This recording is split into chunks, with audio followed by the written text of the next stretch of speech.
Continuamos então o nosso estudo do livro Perturbações Espirituais, de Valdo Franco, pelo espírito de Manuel Filomeno de Miranda.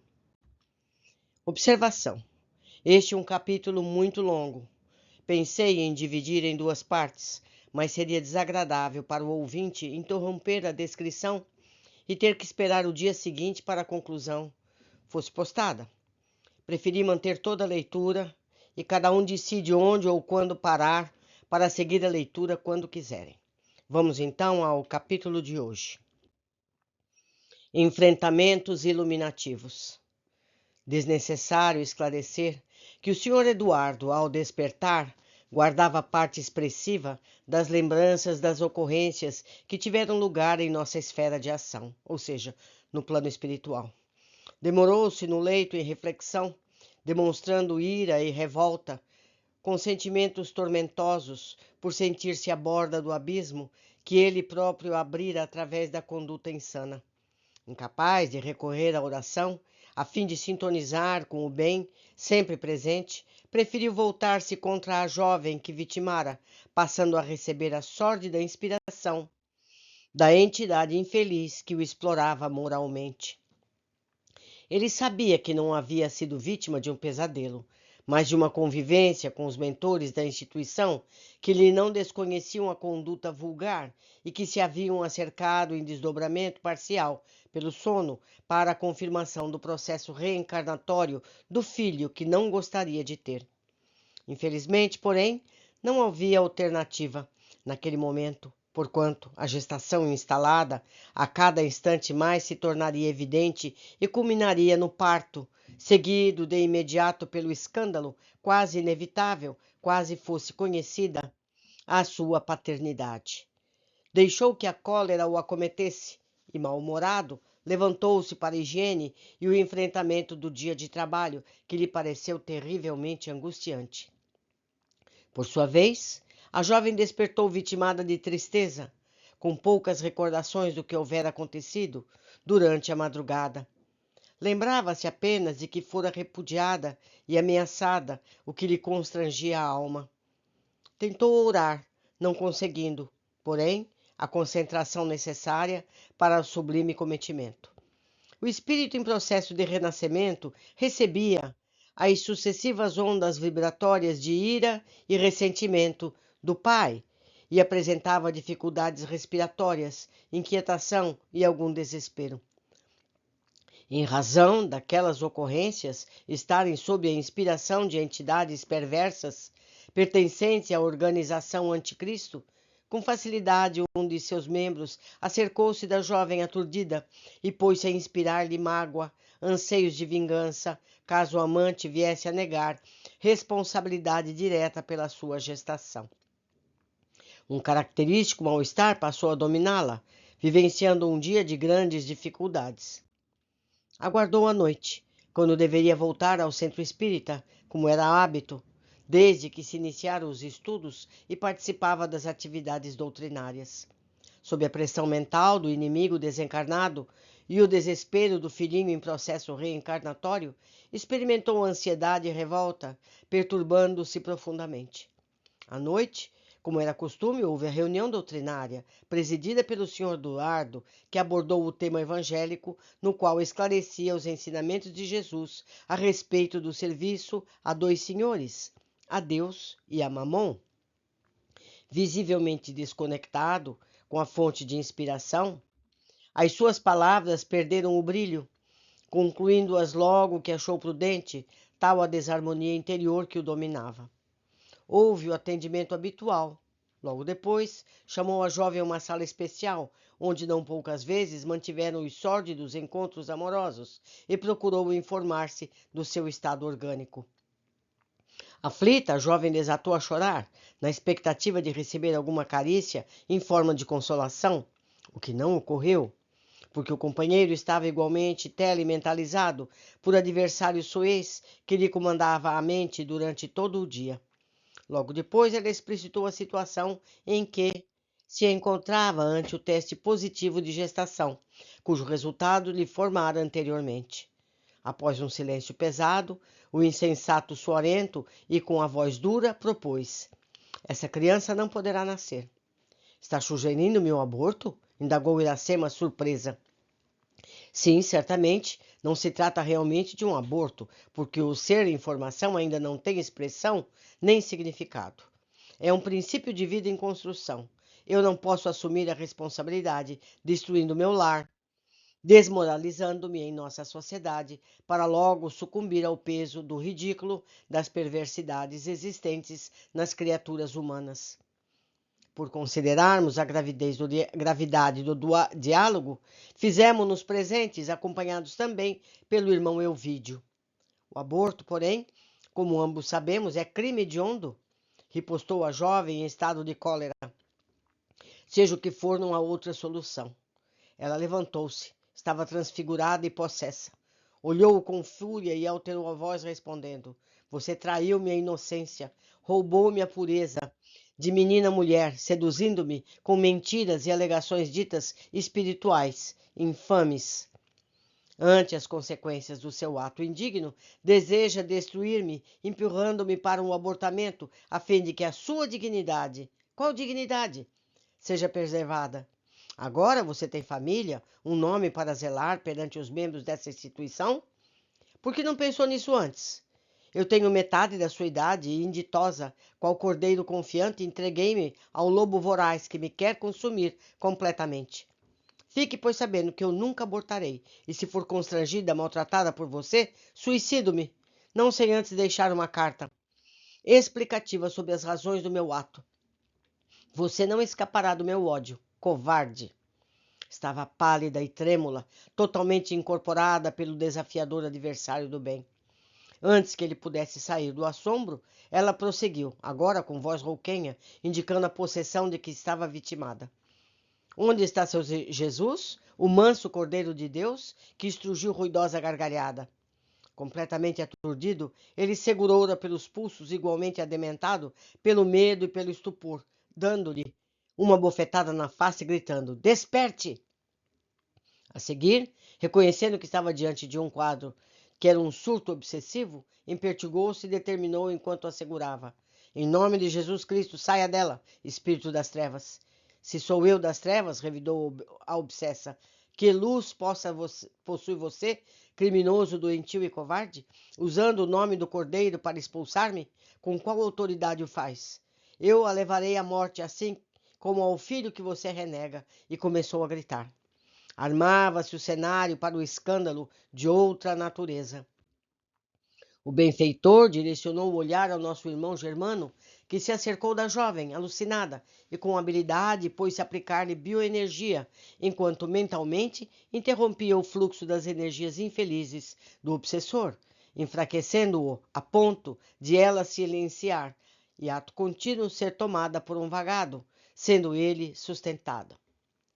por ele sustentada. Ela quase desmaiou.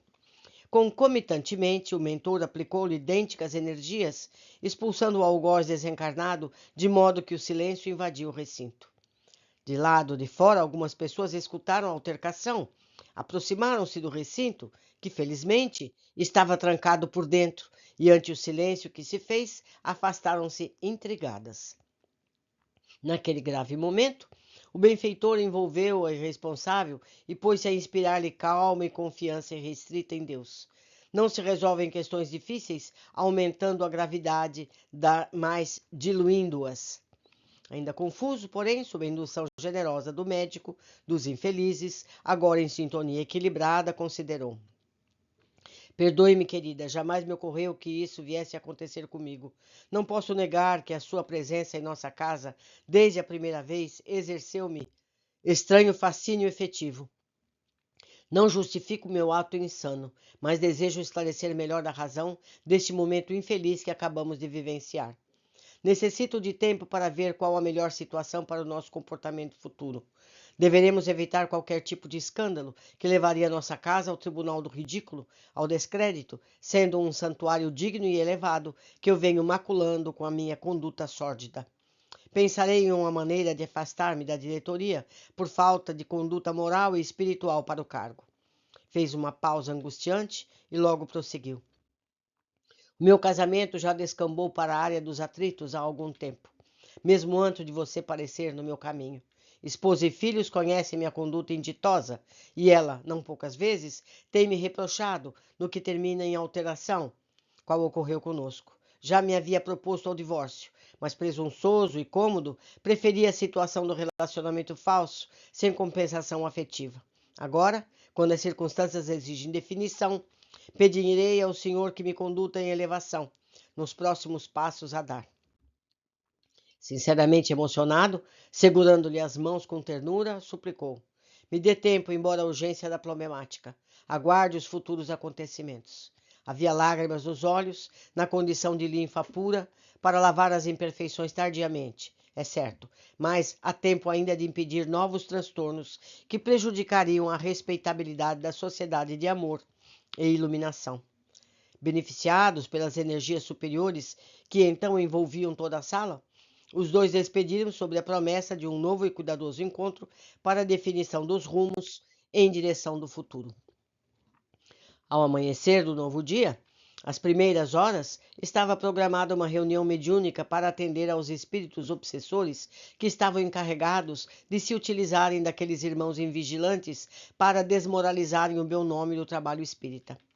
Suave claridade permaneceu no recinto, e ao chegarmos à sala das reuniões públicas, fascículos de luz bailavam no ar, enquanto podíamos ver uma especial luminosidade que se exteriorizava do edifício na direção da espiritualidade. Algo surpreso, ia indagar ao amigo Elvídio quando, gentil, ele acercou-se e me esclareceu. Amigo Miranda, o Centro Espírita é santuário de bênçãos, onde os aflitos recebem o pão da paz e da coragem mediante a oração que dirigem aos céus. Todos os esforços empreendidos, como sabemos, estão assinalados pelo amor, que é a chancela de Jesus Cristo em nossa doutrina, produzindo sucessivas ondas luminosas que ascendem em direção ao infinito para encontrar em sincronização com as esferas abençoadas que velam pelos trabalhos espirituais realizados na Terra. Esse facho de luz também nos defende das agressões mais sórdidas dos espíritos trevosos, que têm dificuldade em vencer a barreira luminosa sobrecarregada de fótons e sinalizam a existência do bem em ação para os trabalhadores da seara do Senhor, já desencarnados, para buscarem pouso e abrigo durante as suas incursões pelo planeta. Jesus, asseverou ele, é a luz do mundo, e que todos aqueles que o amam jamais andarão em trevas. Ao buscá-lo com frequência e banhar-se pela sua luminescência, terminamos por transformar-nos também em focos diamantinos, embora a nossa pequenez. As orações em conjunto, em qualquer lugar, transformam-se em claridades soberanas. Estava deslumbrado. É claro que eu imaginava ser assim, mas ter a oportunidade de constatar a beleza do intercâmbio de vibrações entre a humana pequenez e a grandeza do amor constituiu-me alegria inefável. Naquele momento, nosso irmão Virgílio veio comunicar-me que o benfeitor já se encontrava no recinto em que se daria a reunião mediúnica e necessitava de todos nós a partir daquele momento. Retornando à sala mediúnica, lá estavam os demais membros de nossa equipe, nosso nobre irmão Elvídio e vários membros reencarnados da Sociedade Espírita que nos hospedavam. À mesa, sob a presidência de nosso mentor, encontravam-se os dois médiuns, suavemente nimbados de peculiar claridade, em razão de se encontrarem em prece, perfeitamente sintonizados com os trabalhos que seriam realizados. Observando a minha agradável surpresa, o diretor Elvídio gentilmente explicou-nos o que estava projetando, aclarando nossas silenciosas interrogações em torno dos dois médiuns. Tratava-se de servidores treinados para o trabalho de desobsessão, portadores de excelente folha de serviços. Ao bem, o mais jovem, Rafael, estava com aproximadamente 40 anos, enquanto a senhora Márcia ultrapassava 60 janeiros. Rafael era solteiro e desde cedo fora atraído pelo espiritismo, ao qual se vinculava desde o berço. Era espírita por segunda vez, porquanto na existência imediatamente anterior vivera no Rio de Janeiro, onde participara de atividades doutrinárias em veneranda instituição, vinculada à doutrina por volta do século XX. Nós estamos no século XXI. Em face dos comportamentos infelizes em outras existências, experimentava tormentosas perturbações na área sexual, havendo sofrido o resultado dos excessos, tornando-se vítima de espíritos infelizes que enxameiam em toda parte e o exploravam impiedosamente. Desencarnou com alguns títulos de enobrecimento, mas também muito comprometido com a sexualidade que lhe causara prejuízos orgânicos, emocionais e espirituais. Ao despertar no mais além, dando-se conta dos desmandos que causara, dedicou-se à reabilitação em nossa colônia e conseguiu, graças aos esforços pessoais e à interferência da então mãe, voltar ao proscênio terrestre, ou reencarnar, a fim de disciplinar-se e triunfar sobre as paixões mais primitivas. Com esforço hercúleo, atravessou a quadra juvenil, sustentando nas lições audidas no grupo de moços ao qual afeiçoou, aprendendo a canalizar as energias saudáveis do sexo em atividades iluminativas. Agora, quando se encontrava em pleno e consciente amadurecimento, tem resistido às incursões de antigos inimigos que se utilizavam de pessoas insensatas para tirá-las aos seus braços, em tentativas até então inúteis de perturbar-lhe o esforço libertador. Incompreendido por alguns amigos que molejavam na instituição, percebe-lhe a suspeita quanto à sua masculinidade, porque, num contexto de corrupção da saúde moral, é tida como desequilíbrio em qualquer natureza. Mantendo-se superior às maledicências, afável com todos, tem atraído grande número de simpatizantes de ambas as faixas da vida. Tornou-se excelente canal mediúnico para o trabalho socorrista aos irmãos mais desditosos, desses que se negam a reconhecer a grandeza de Jesus. Observei o caro Rafael, que se encontrava quase em desdobramento parcial, nimbado de suave luz que lhe saía do plexo solar, confundindo-se com emanações dos chakras coronário e cerebral, demonstrando a profunda concentração em que se encontrava. Venerável espírito feminino envolvia-o com ternura e depreendi tratar-se da mãe do passado. Após o breve silêncio, o benfeitor prosseguiu. Nossa irmã, querida Márcia, viúva, que atravessou o calvário do matrimônio de prova, com elevação, durante mais de 30 anos. O esposo, temperamental, ciumento, crucificava-a desde os primeiros dias do casamento. Não havendo sido mãe biológica, ele a culpava pela infertilidade, atormentando-a sem cessar. Foi nesse período de padecimentos que, conduzida por uma vizinha generosa, adentrou-se pela primeira vez neste santuário em busca de paz. Carinhosamente atendida, passou a iluminar-se com as leituras e reflexões, as palestras e a convivência com a doutrina espírita, adquirindo resistência e entendimento em torno das soberanas leis da vida. Suportando o peso da cruz do estoicismo até o momento final em que o marido, insensato e teleguiado por espíritos perversos, desceu ao túmulo onde ainda se encontra em lamentável estado de perturbação. Mais de uma vez, veio trazido ao esclarecimento por seu intermédio, apresentando alguma melhora na atualidade, com vistas à futura reencarnação redentora. Abnegada e discreta, auxilia no atendimento aos irmãos desafortunados, em dolorosa situação socioeconômica, distribui com outras damas cestas básicas de consolo, aplica-lhe passes, doa-lhe palavras de luz e de ternura, com gesto de afabilidade e doçura. Excelente médium sonâmbula, tem nos auxiliado no atendimento aos irmãos mais violentos, sob excelente controle que sabe impor aos comunicantes. Novamente silenciou, logo dizendo: mediunidade com Jesus é calvário de redenção. Ninguém atinge as cumeadas do mediunato sem as condecorações dos sofrimentos bem suportados. Imaginam os irrefletidos e inconscientes que a mediunidade é uma concessão para o destaque na sociedade, para o brilho nas reuniões de futilidades, com revelações inconsequentes, ou para remendar corpos ultrajados que voltam a degenerar. Que ledo engano!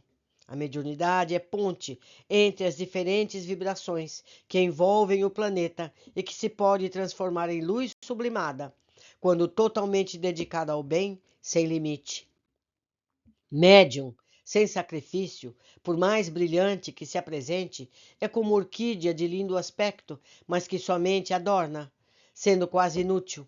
Indispensável que a sua faculdade esteja a serviço dos objetivos elevados, da caridade, do amor, da iluminação, de consciências, de consolo aos corações, sob a égide de Jesus. Por essa razão, a defecção de portadores de belas expressões mediúnicas, assodados pelos inimigos do bem, seus adversários pessoais e do Cristo, transformam-se em astros e atores dos espetáculos terrestres, com lamentáveis consequências para eles mesmos. Neste momento, trazida por amigos trabalhadores da casa, adentraram com a jovem Iracema, ainda adormecida, mas com serenidade, o mesmo acontecendo com o irmão Eduardo. Após serem despertados, reconhecerem-se e sorriam com espontaneidade. Havia, sim, um vínculo espiritual entre os dois. Olhei o irmão Elvídio, que, percebendo minha muda interrogação, veio-me em socorro, esclarecendo. Não existem acasos. Muitos encontros na Terra são reencontros programados antes do berço, a fim que sejam regularizados dramas e problemas que ficaram sem solução no seu tempo. Ocorre que os impulsos primitivos substituem as resistências morais e mais complicam o quadro. Nossa irmã Iracema foi responsável pelo insucesso conjugal do atual companheiro, que naufragou lamentavelmente nas águas turvas das paixões quase asselvajadas. A sua atual esposa é-lhe devotada companheira por segunda vez, novamente vítima da leviandade de ambos. Espírito nobre tem resistido, encontrando-se disposta à separação, desde que reconhece a existência de outra parceira denominando o campo emocional do marido. Na atual jornada, Iracema deveria ser recebida como filha pelo coração de Eduardo, sublimando o sentimento apaixonado de antes. Com a mente aturdida pelos conflitos mantidos durante a juventude, não soube ele separar o amor verdadeiro do desejo e logo se envolveu emocionalmente quando da visita em que a jovem, como paciente, veio ao núcleo em busca de socorro. A precipitação, a vulgaridade respondem pelas consequências que conhecemos. Aproveitando-se dessas brechas morais, os adversários espirituais do Cristo vêm utilizando-os para objetivos perversos e destrutivos, conforme temos observado. Passemos agora às atividades programadas. Com os enfermos espirituais igualmente na sala, sob assistência carinhosa de enfermeiros do plano do Dr. Bezerra, exorou ao Pai Misericórdia numa sentida oração. A movimentação no ambiente era cuidadosa, embora a presença de alguns espíritos infelizes, especialmente conduzidos ao recinto, a fim de beneficiarem-se das vibrações reinantes e das orientações àqueles que seriam conduzidos à psicofonia atormentada. O médium Rafael foi o primeiro a facultar a comunicação de uma entidade de mau aspecto, que, atraída pelas suas energias, após algumas expressões blasfemas, interrogou: qual a razão da violência a que sou submetido? Se assim comportam-se os discípulos do Cordeiro Maldito, que esperam de nós outros que temos a missão de restabelecer os gloriosos dias inquisitoriais do passado?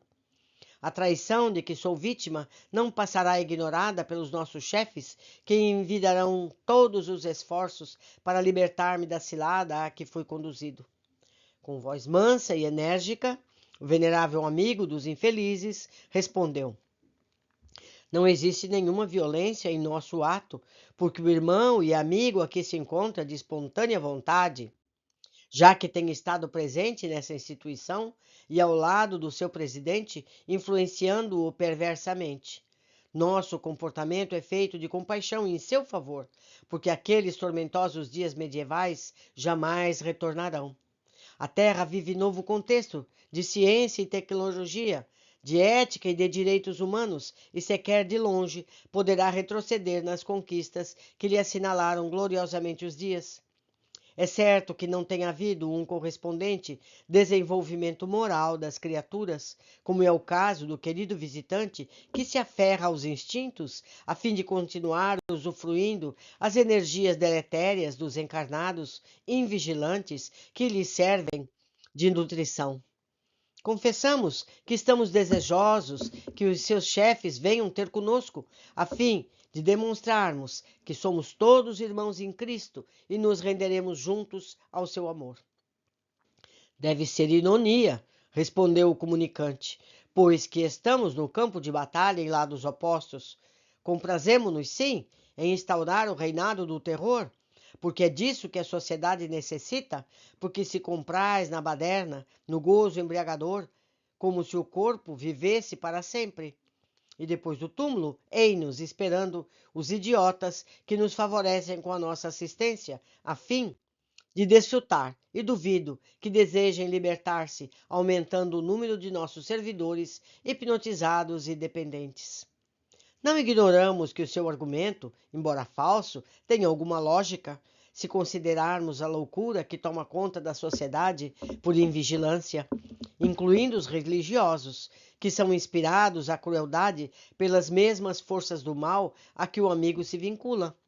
Não obstante, há uma renovação que paira na psicosfera do planeta abençoado, neste momento de mudança evolutiva, contra o qual muitos nas trevas se opõem, como o seu e outros sofridos exemplos. Mas o que nos preocupa, neste momento, é a sua sanha contra esta casa de amor dedicada à construção da fraternidade terrestre, com especialidade no atendimento à dor.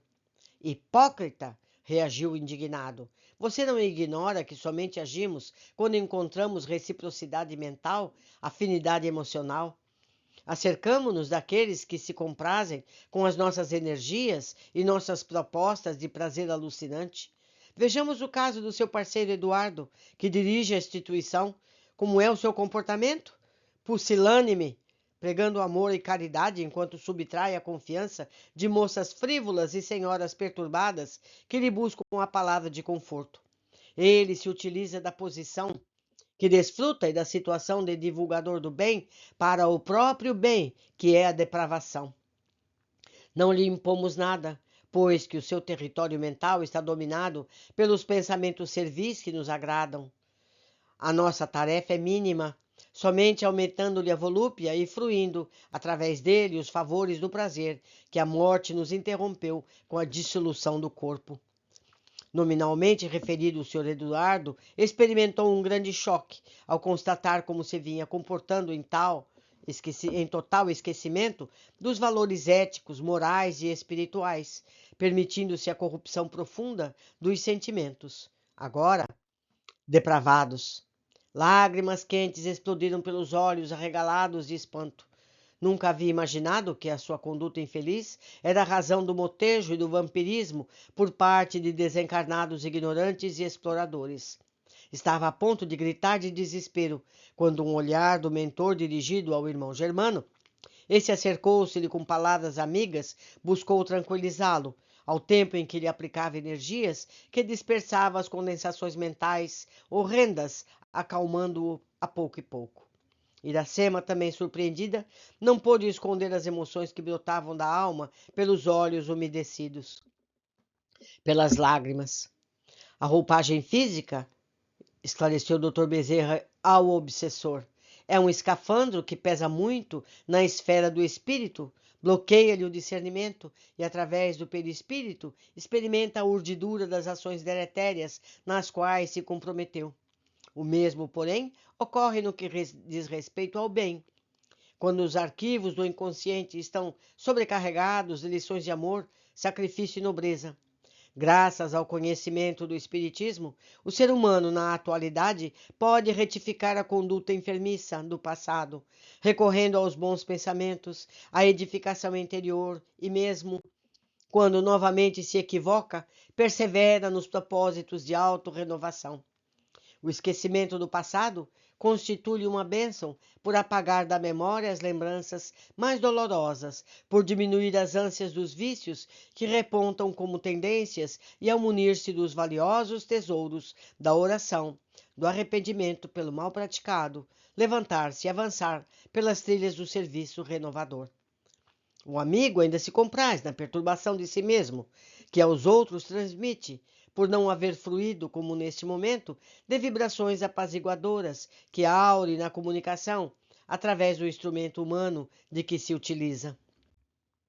Mesmo que as minhas palavras não encontrem ressonância na sua mente hipnotizada pelas forças malignas, experimenta com certeza alguma sensação de paz, defluente dos fluidos do médium saudável e compassivo.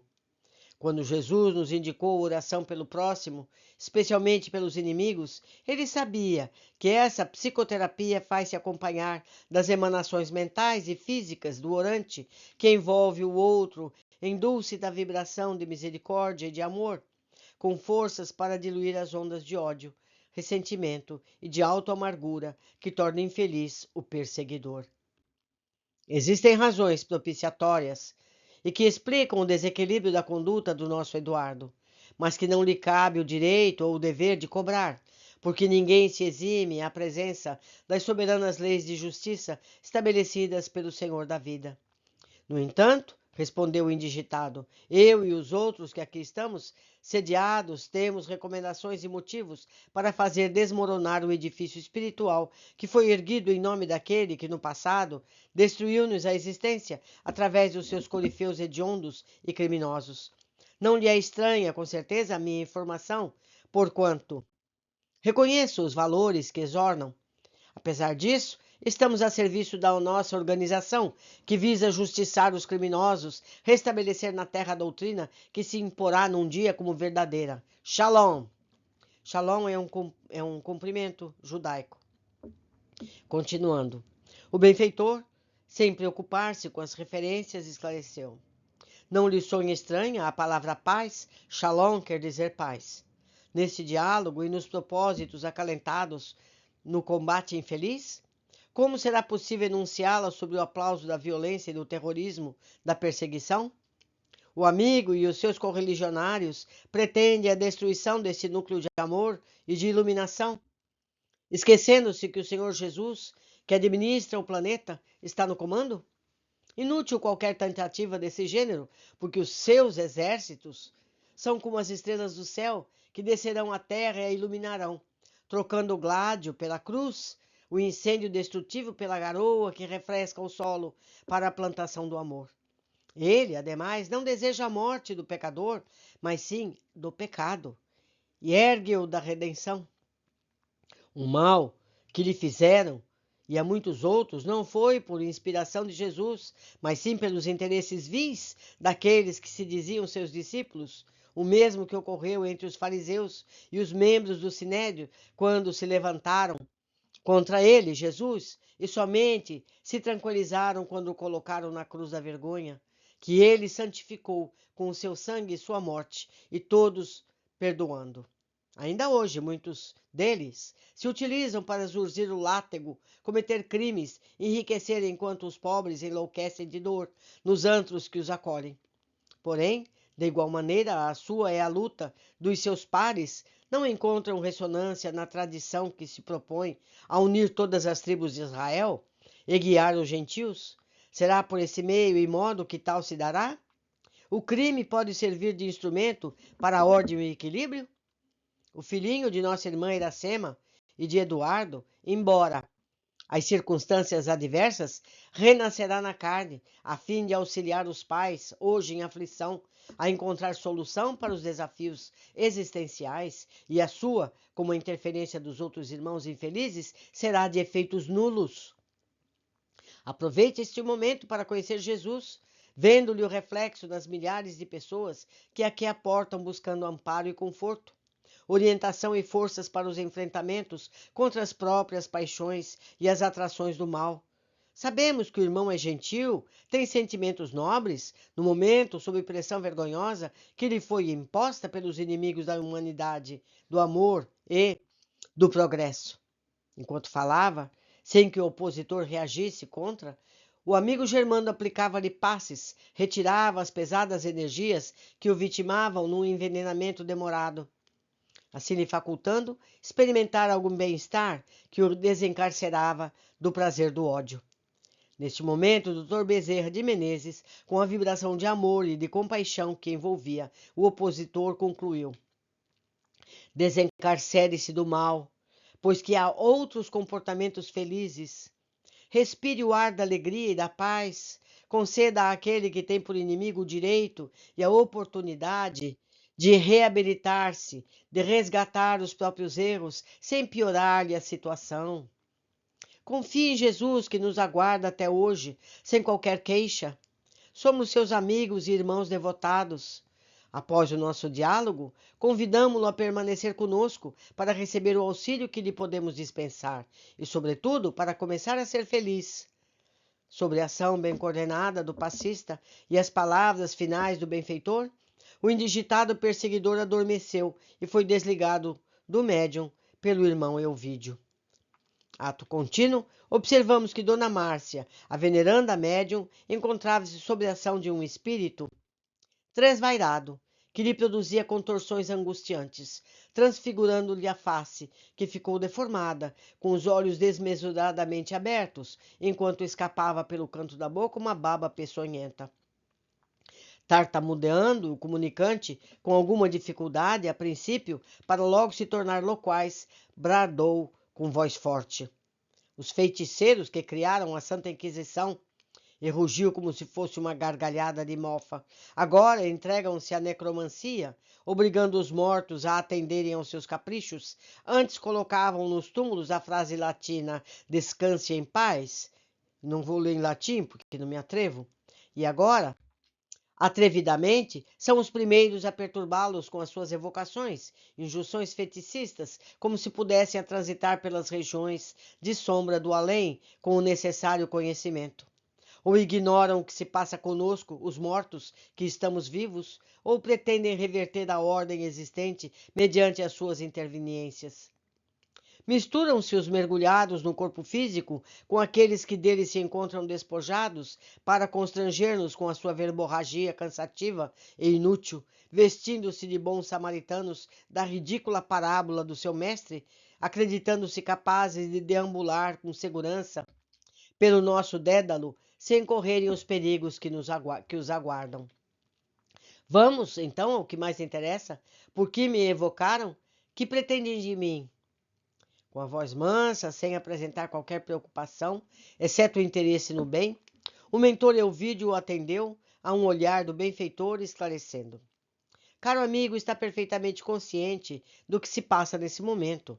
Esta é uma casa que se dedica à comunicação com o denominado mundo invisível, onde a vida estua, de onde viemos e para onde todos retornaremos, pois que a casa do Pai tem muitas moradas, sendo esta a legítima e inevitável. Sabemos, sim, dos riscos que dizem respeito a qualquer incursão nesses labirintos, especialmente aqueles que cediam à impiedade e à loucura, que souberam edificar reinos quiméricos de sofrimentos que aparvalham, esquecidos que acima de suas realizações está o sublime guia e arquiteto do planeta terrestre, Jesus Cristo.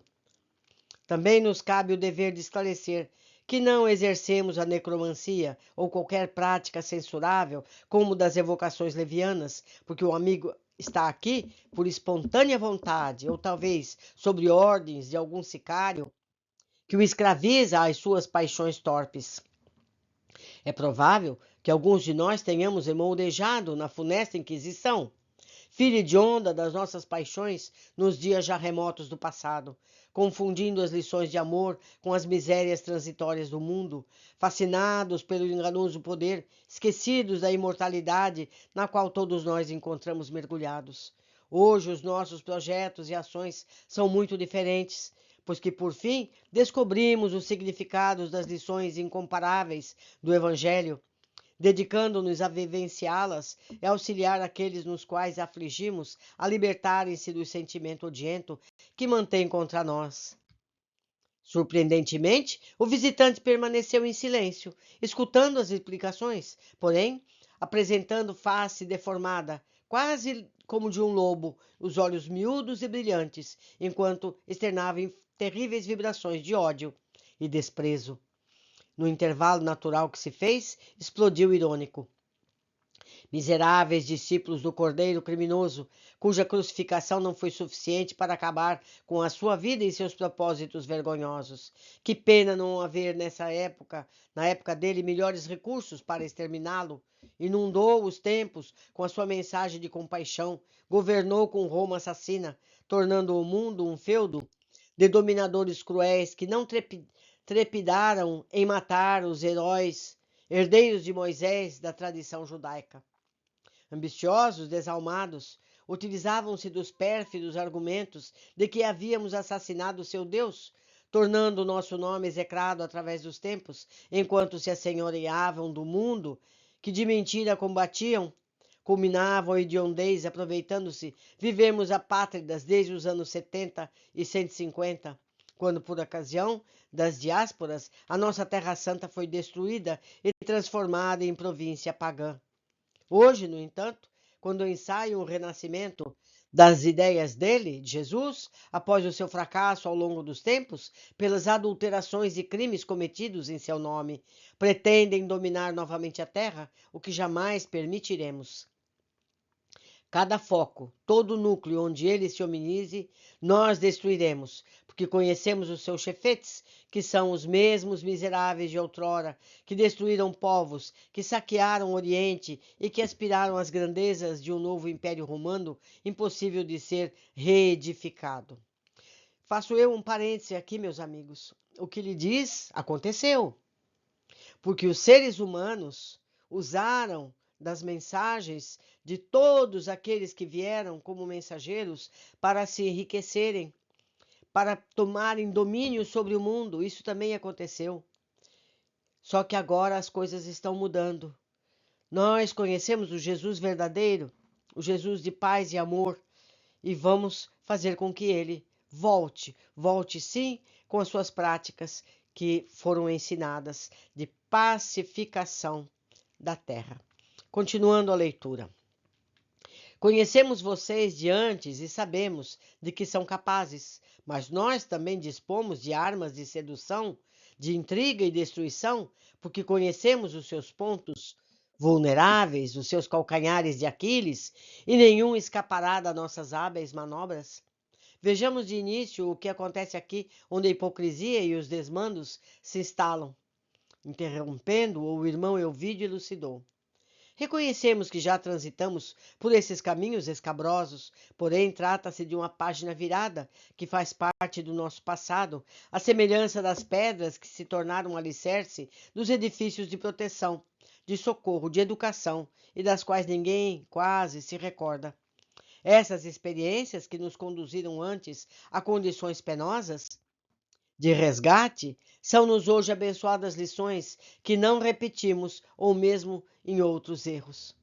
A doutrina dele, de Jesus, agora restaurada pelos imortais, reconfirmada por aqueles que, como amigo, retornam para advertir-nos que somos responsáveis por tudo quanto fazemos. Construímos-nos alimento para nutrir-nos, a alma e luz para que não resvalemos na treva da ignorância.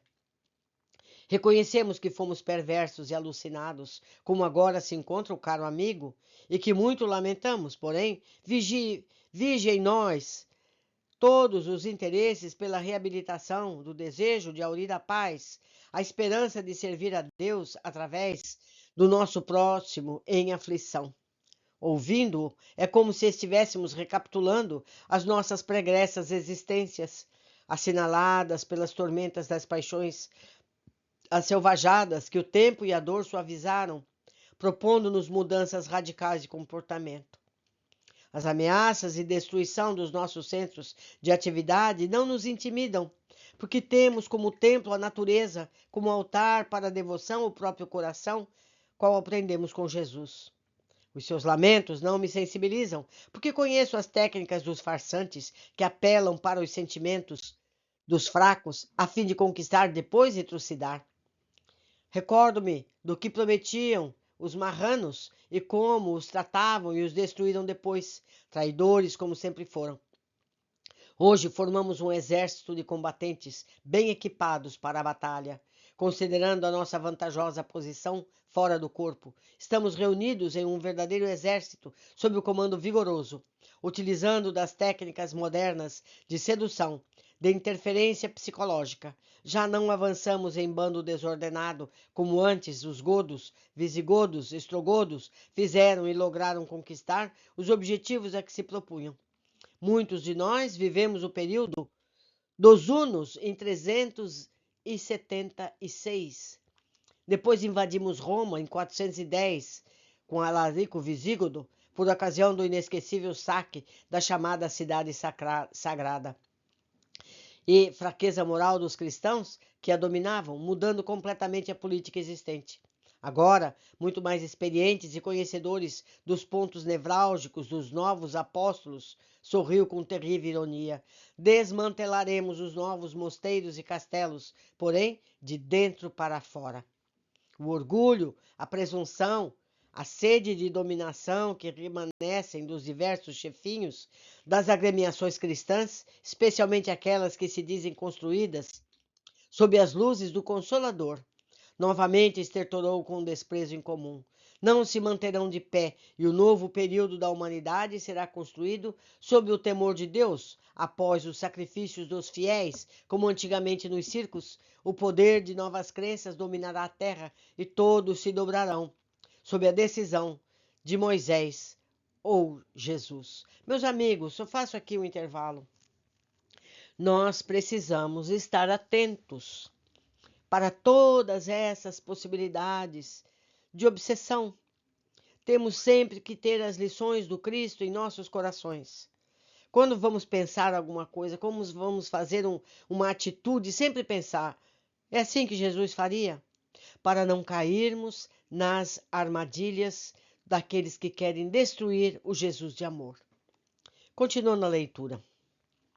Novo período de decadência arruinará a terra, e dos escombros a tradição hebraica retirará o Deus único e vitorioso através de seu Messias divino, que concederá ao mundo a Israel libertada e a nova Jerusalém dominadora.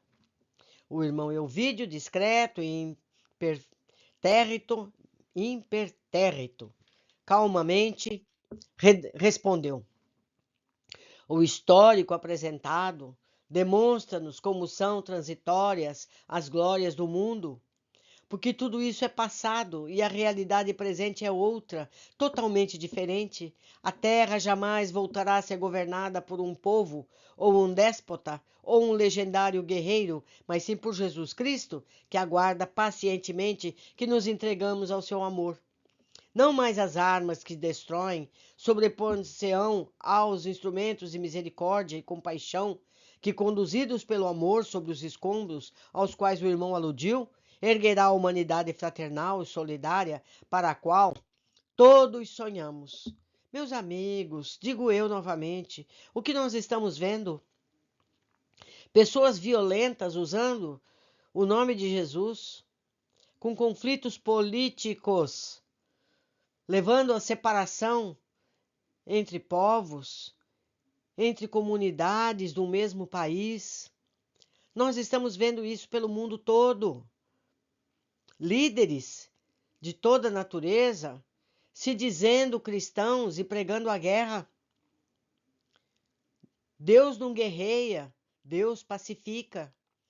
Então, todo aquele que fala em guerra não pode ser um seguidor de Jesus, não é? Continuando a leitura. No passado, São Bento ergueu os monastérios, retirando os anacoretas das grutas do deserto, para que pudessem meditar entre as suas paredes. Logo depois percebeu que, além das meditações, eram necessárias ações, e, acompanhado de São Gregório, estabeleceu as regras da solidariedade e da caridade em favor dos infelizes, orientando as instituições que surgiram na Idade Média a seguirem o exemplo de Jesus, mediante a frase: ora, mas trabalha, porque a preguiça é inimiga da alma.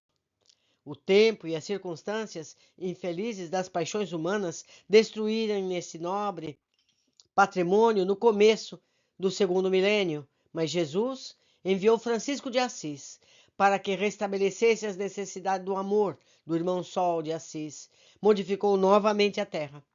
Vieram os poderosos iludidos que criaram as cruzadas, a Inquisição, reacenderam o autoritarismo criminoso, mataram e incendiaram o planeta. E quando tudo parecia sob o domínio do materialismo, o Consolador veio ao mundo físico para restabelecer a verdade. Não mais são criaturas a realizarem a grande obra do amor, porém os imortais, despidos dos desejos do corpo, quais nós outros e o querido irmão, a fim de demonstrar a realidade da sobrevivência do espírito e a transitoriedade da matéria e das nefandas conquistas. Tudo passa, certamente, e os tempos são outros, com o qual o amigo afirma.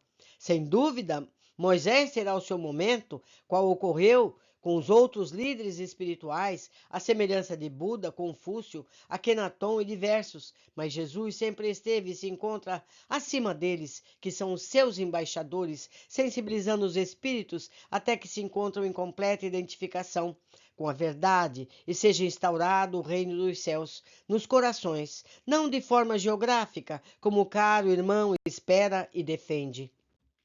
Desse modo, não nos veja, pois, como aqueles personagens medievais responsáveis pelas calamidades que o afetou e a muitíssimas vidas, recordando-se que também traz, conforme o declarou, as feridas e chagas abertas de crimes praticados em séculos anteriores, durante os períodos em que os bárbaros invadiram a Europa. Agora, compreendo o poder da lei de causa e efeito.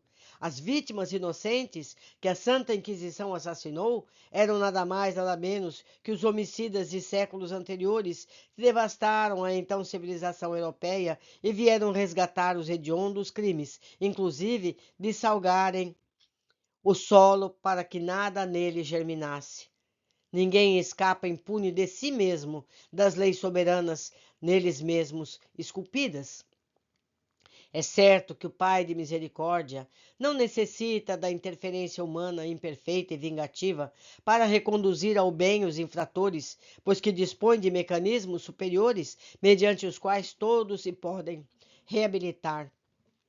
O livre-arbítrio enlouquecido, porém, das criaturas humanas prefere a justiça a seu modo e afunda-se nos abismos da loucura que as domina por longo tempo. É hora, portanto, de ir para outro tipo de reflexões. O amigo reconhece haver pertencido às hordas alucinadas da destruição, tendo passado pelo processo de resgate doloroso, que em vez de o desarvorar, se bem compreendido, deveria servir de motivo de alegria, não buscando o estúpida vingança, reincidindo em gravames dos quais estaria libertado se houvesse entendido a lição recuperadora imposta pelo Criador.